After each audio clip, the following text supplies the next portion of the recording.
E aí galera, tudo bem? Vamos agora fazer a nossa videoaula no nosso ensino à distância. Então nós vamos para o nosso terceiro capítulo aí, tá? Da nossa apostila. Chama-se Selfie. O que é uma selfie? Acho que todo mundo já está acostumado já com a selfie, né? Em fazer selfies. Então o que ela é? Nada mais, nada menos que uma fotografia, né? Geralmente o que? Digital, que uma pessoa tira de si mesma, ou seja, um autorretrato. Então, o que é um autorretrato?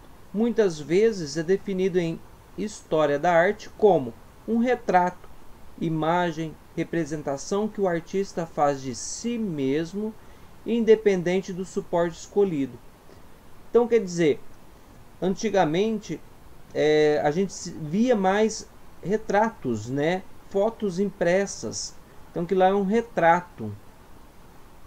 Nós temos uma imagem aí que é muito comum, muito usada, a Mona Lisa, né, de Leonardo da Vinci.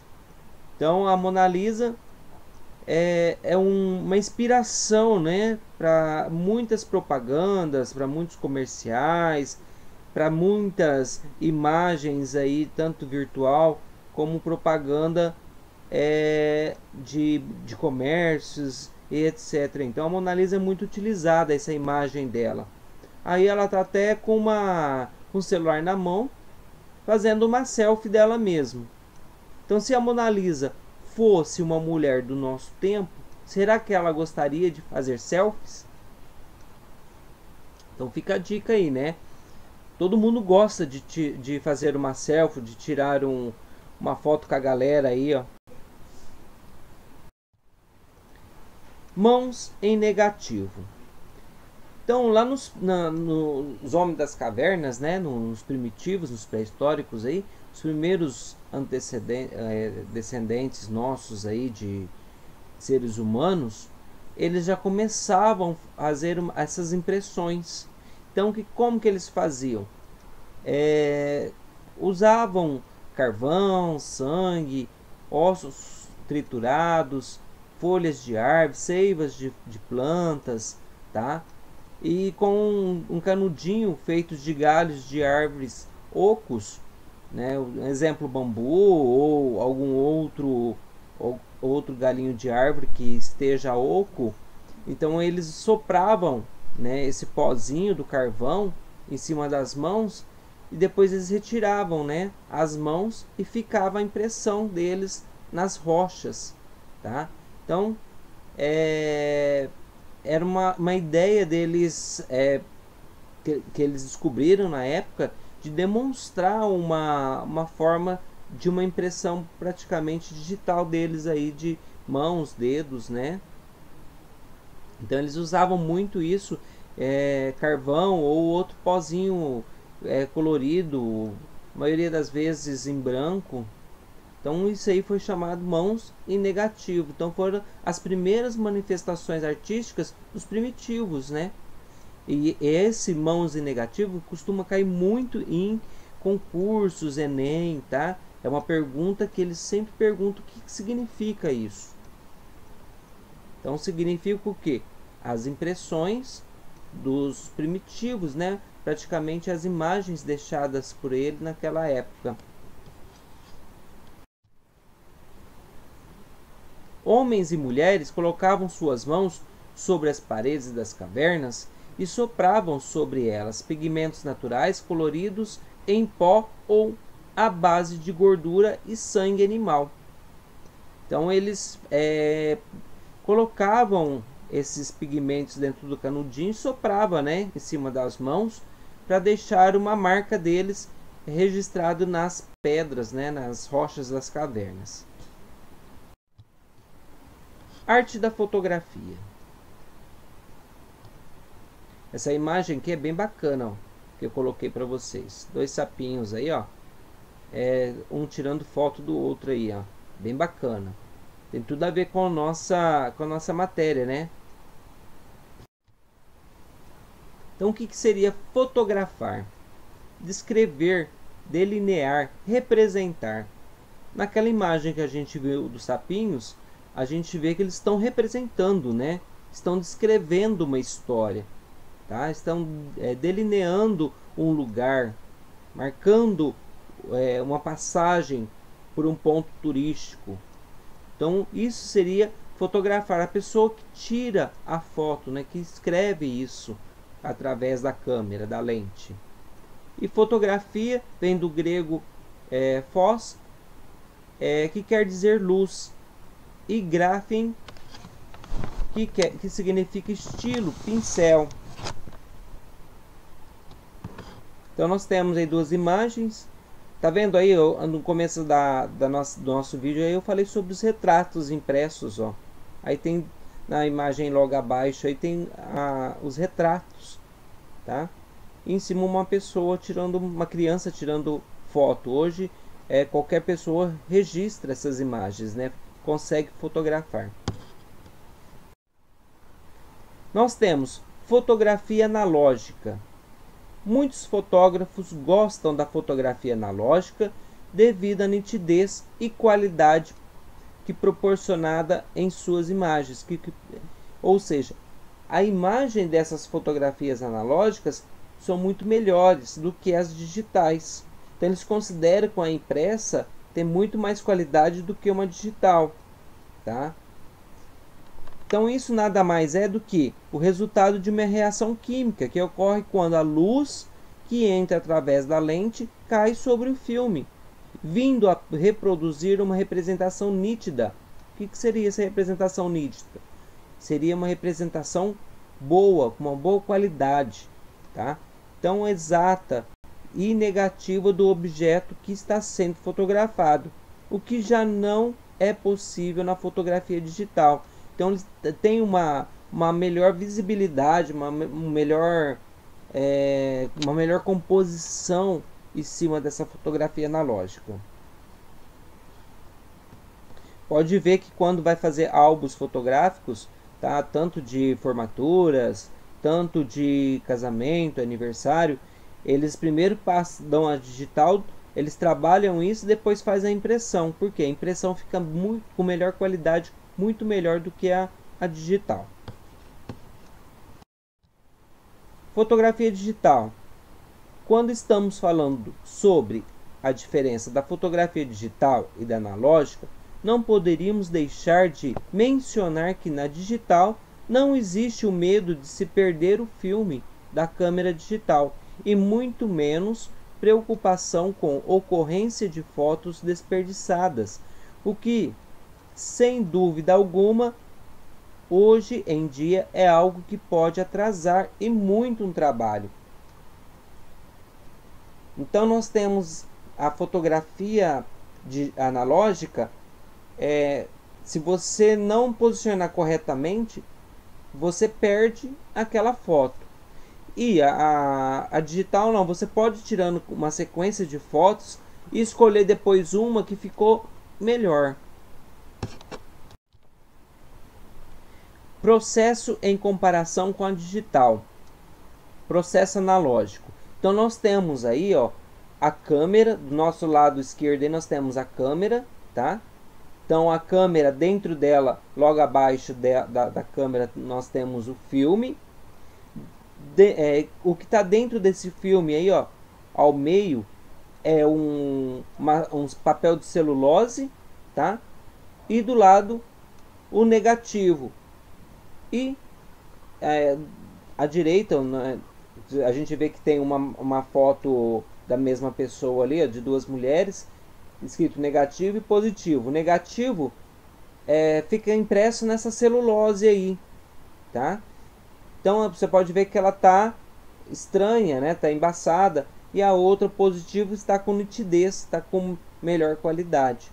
Então antigamente usava-se assim os filmes. Então se você batesse uma foto errada, cortasse a cabeça de alguém na foto, ou cortasse os pés, etc., você perdia aquela foto. Ela seria revelada? Sim, mas você não iria ter uma visibilidade boa aí, porque estaria deformando as pessoas ou o lugar, tá? E no processo digital, nós temos a câmera do nosso lado esquerdo.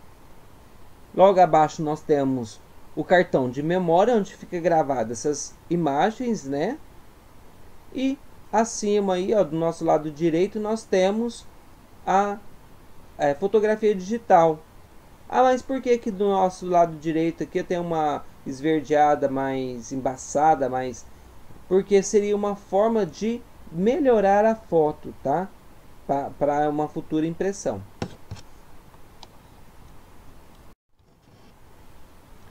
Como nasceu a fotografia? A primeira fotografia conhecida foi feita em 1826 pelo jovem Jacques Daguerre.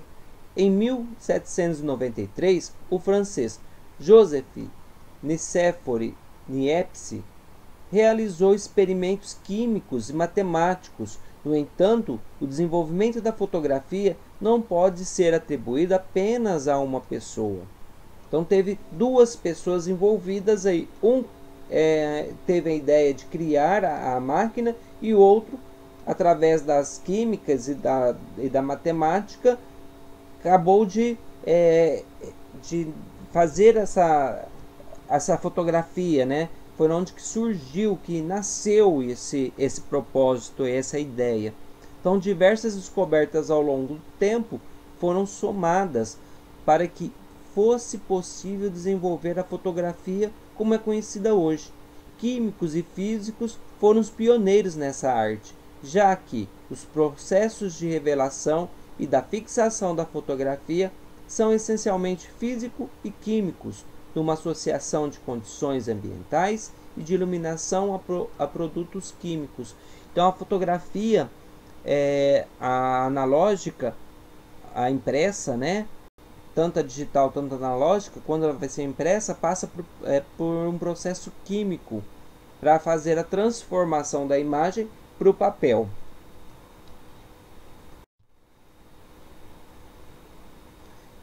Então, a primeira câmera digital tem o nome do que?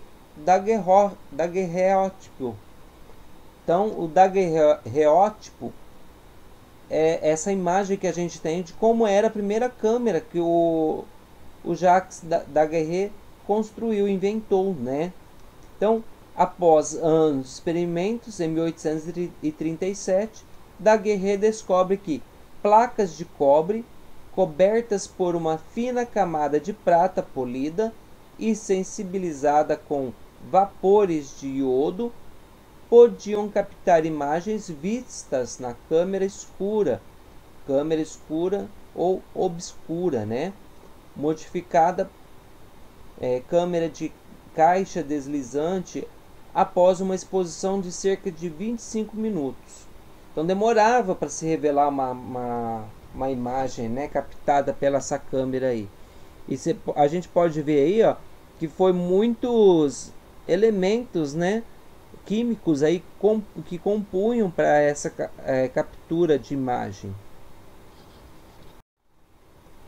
Nós temos a perspectiva, né? O que seria essa perspectiva? Eu já falei em sala de aula, mas vou repetir para vocês. Quando a gente fala de uma perspectiva, a gente logo vai lembrar de uma tridimensionalidade, tá?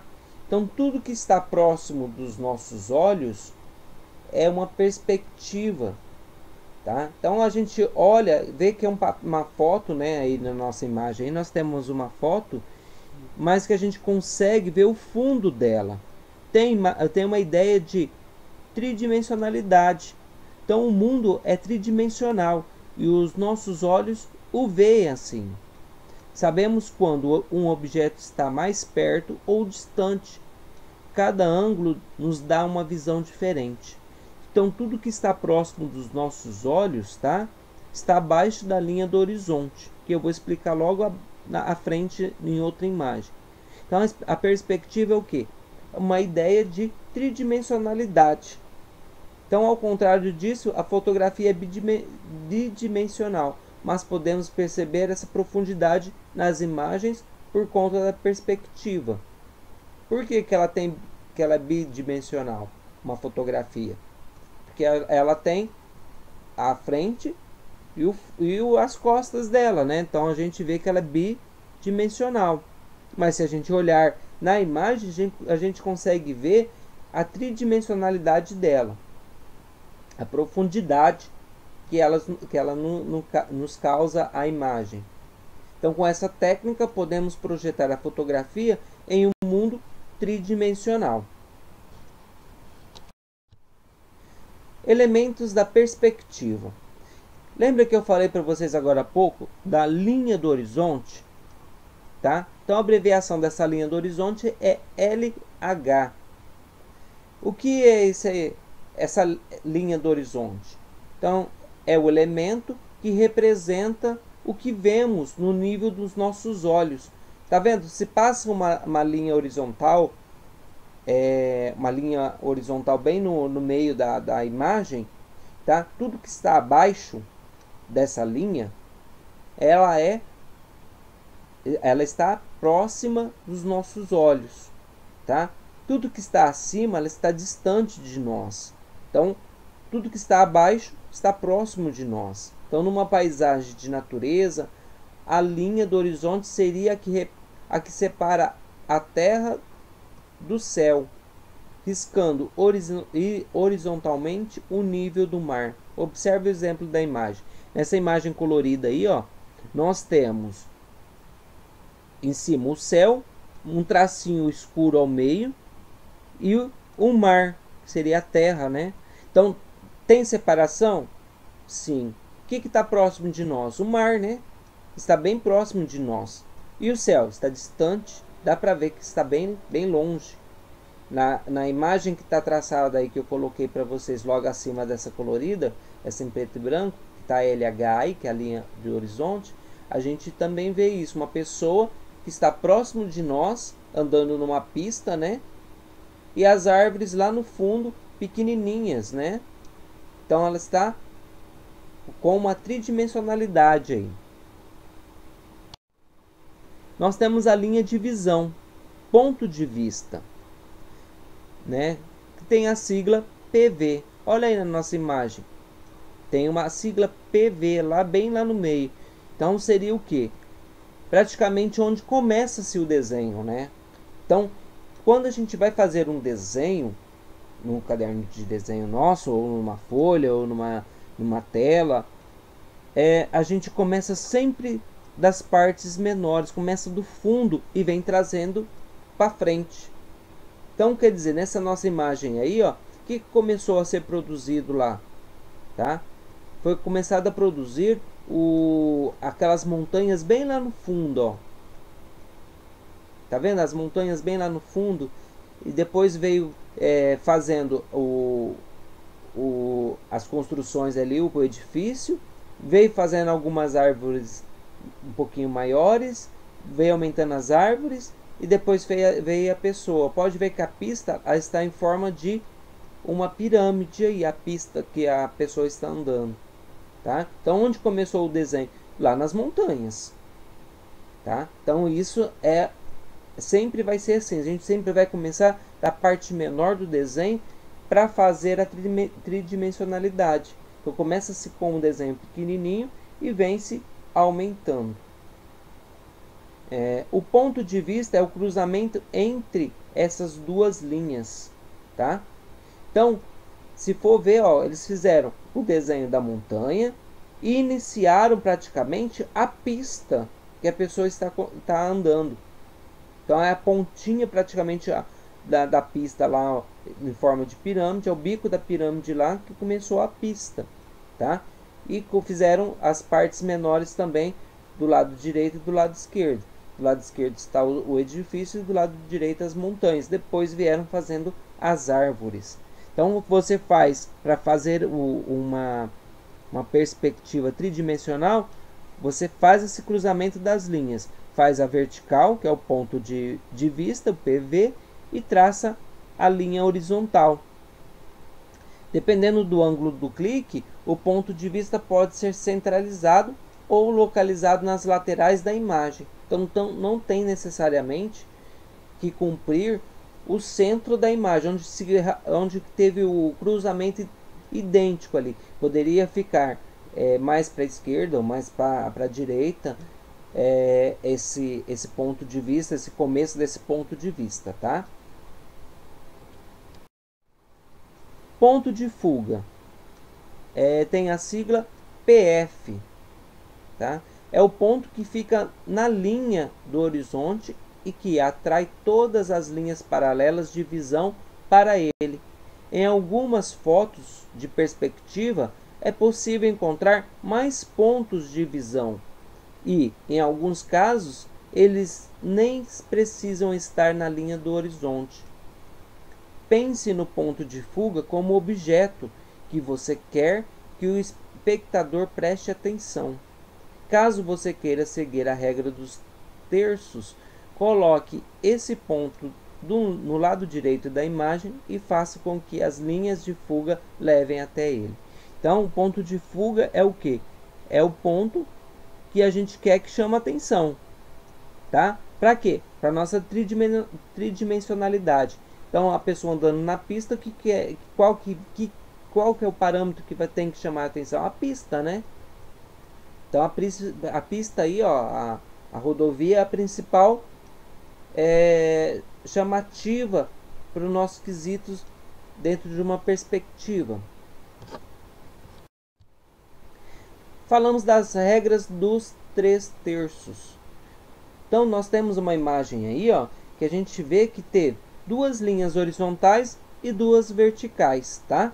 Então vamos entender um pouquinho sobre essa imagem. É uma forma que os profissionais em cinema e fotografia usam para obter o máximo de precisão no enquadramento e posição correta da câmera, alinhando todos os detalhes de acordo com a grelha que divide as imagens em 9 quadros. Se a gente contar aí, ó, tem 9 quadrinhos aí, né? 9 quadrados aí. Através de duas linhas horizontais e duas linhas verticais, ou seja, 3/3 verticais e horizontais. É esta grelha virtual que revela 4 pontos de interesse da imagem, ou seja, é nesta área que você deve posicionar os elementos mais interessantes para estarem em cena na hora de gravar. Então, as pessoas que fazem cinema, né, fazem um enquadramento das fotos ou da câmera, focando as partes principais que quer aparecer na imagem do filme, né, no caso do cinema, ou na imagem da fotografia. Então nós temos uma pessoa ao centro aí e ele focou do lado esquerdo e do lado direito as montanhas. Linhas de fuga, tá? As linhas de fuga são representadas com LF. Então as linhas de fuga são as linhas imaginárias que levam o observador da imagem ao ponto de fuga. Tá vendo que faz um monte de pirâmides aí, ó, do ponto principal? Então nós temos o PF, que é o ponto de fuga, e todas elas se encontram nesse ponto de fuga, tá? Então, tá vendo que aí do lado direito nós temos os prédios e do lado esquerdo nós temos as árvores aí, né? Então, o afunilamento criado por essas linhas dão a ideia de profundidade à sua foto em perspectiva e também fazem com que o espectador preste mais atenção no objeto principal de sua imagem. A gente faz essas linhas aí, ó, para facilitar a construção, por exemplo, de edifícios, tá? De árvores ou de qualquer outro elemento, para facilitar, começar bem pequenininho e ir crescendo, né? Ir aumentando, como no caso dos edifícios, aí começou bem pequenininho e depois vem aumentando. Então você vai seguindo essas linhas da pirâmide aí, ó, para facilitar na construção do seu desenho. Tipos de foto em perspectiva. Então nós temos a perspectiva linear, tá? Aqui as linhas de fuga convertem num ponto único, causando a ilusão de distância e profundidade. Funciona bem na fotografia de arquitetura porque gera a sensação de que o espaço é maior do que realmente é. Então, geralmente na arquitetura eles fazem aquelas plantas aquelas imagens de tipo uma pré-planta para vender os apartamentos. Acho que vocês já viram os panfletinhos que eles colocam lá da ideia, eles colocam alguns móveis ilustrativos. Então a gente vê uma profundidade, vê espaço. Então uma ideia que a gente tem, que a gente consegue converter isso a favor da gente ou não. Aí nós temos uma imagem do lado aí, ó, que a gente vê um muro, e através do muro a gente vê o que? Uma árvore com os pássaros, o sol, tá? Então a gente tem ideia de profundidade nessa foto? Sim, a gente consegue, como se a gente estivesse olhando para o buraquinho mesmo aí do muro, o que tinha atrás dele, né? Perspectiva forçada, essa é bem bacana, hein, gente? Isso aqui quem já não fez, né? A gente simula algum objeto engolindo as pessoas. Geralmente a gente faz isso, igual o caso aí dessa foto. Um baldinho, né? Querendo tampar a mãe e o menininho aí, ó. Então essa ideia que dá. É uma perspectiva forçada? Sim. Você põe um objeto bem próximo da câmera, a pessoa fica um pouco mais distante e dá essa sensação de que o balde está cobrindo a pessoa mesmo, né?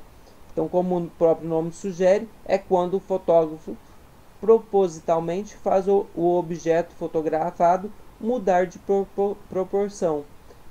Pode ser mudando a posição em que ele deveria estar, como um homem parecer estar andando na parede. Pode ser deixando um boneco de 30 centímetros do tamanho de uma pessoa normal e fazendo com que eles apertem as mãos. Nesse tipo de foto, em perspectiva, o que vale é deixar a imaginação livre, como nos exemplos que você deverá seguir. Olha que bacana, ó. Uma garrafa, uma gota caindo em cima da pessoa, o outro soprando as pessoas na palma da mão, o outro dando um ticão, né, na pessoa e ela caindo dentro do mar. Bem bacana essas imagens. Então é uma perspectiva forçada. Ângulo picado ou plonge é quando fazemos a foto de cima para baixo. Isto aumenta a profundidade da imagem e passa a sensação de inferioridade. Então, uma foto que se tira do alto, né, de cima para baixo. Ângulo contrapicado ou contraplonge é quando a foto é feita de baixo para cima. Isto aumenta a profundidade da imagem e passa a noção de superioridade. Então, de baixo para cima se tira a foto. Então, dá a entender o quê? Que a foto ou a pessoa ou você é superior aí, né? Ângulo normal. A imagem é feita no mesmo nível do observador. Com este ângulo, obtemos uma imagem mais natural. Então, essa imagem é normal. Nadir é contraplonge ao extremo. A fotografia é feita de baixo para cima de um ponto paralelo ao plano inferior. Seria como colocar a câmera no chão, com a lente voltada para cima. Este ângulo potencializa ainda mais a profundidade da imagem. Então, nadir é quando a gente praticamente deita-se ao chão e tira a foto de baixo para cima. Perspectiva aérea. O próprio nome já diz, né? Então, a gente tira de cima do céu praticamente, focalizando algo lá embaixo, no caso nessa cidade aí, né? Então, esse tipo também é conhecido como perspectiva atmosférica.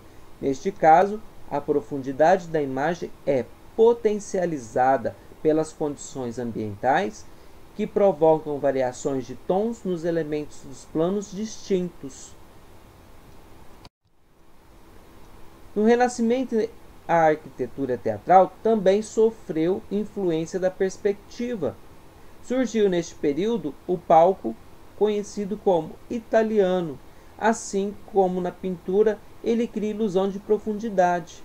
Então, tá vendo que eu falei no começo da nossa aula que as imagens feitas em desenhos, em telas e etc., tem ilusão de tridimensionalidade, então tem profundidade. Então nesse palco italiano do Teatro Amazonas em Manaus, nessa tela, nessa imagem aí, mostra isso, uma tridimensionalidade, né?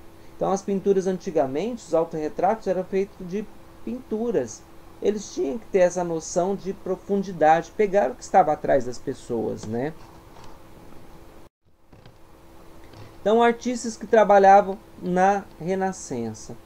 Então teve aí, ó, o Nascimento da Vênus, de Sandro Botticelli, tá? Então temos a Vênus ao centro aí, temos os anjos nas laterais aí, tanto esquerda tanto direita aí, e ao fundo nós temos o mar com pássaros. É tridimensional? Sim. Então depois nós temos a criação de Adão de Michelangelo, né? Do artista Michelangelo. Então ele fez a outra tridimensionalidade? Sim. Então nós temos Adão à frente, tá vendo que ficou do lado esquerdo aí? E do lado direito ficou Deus, né? E o fundo de Deus aí, os anjos. Essa pintura está na Capela Sistina, no Vaticano, em Roma, tá? Câmera escura. Lembra que eu falei para vocês que tem que, para revelar a fotografia, né, tinha que ter elementos químicos. Um deles seria a câmera escura. Então foi a primeira grande descoberta da fotografia. Então é uma caixa composta por paredes opacas que possui um orifício em um dos lados e na parede paralela a este orifício uma superfície fotossensível é colocada, que nada mais é do que a mãe da câmera fotográfica, tá?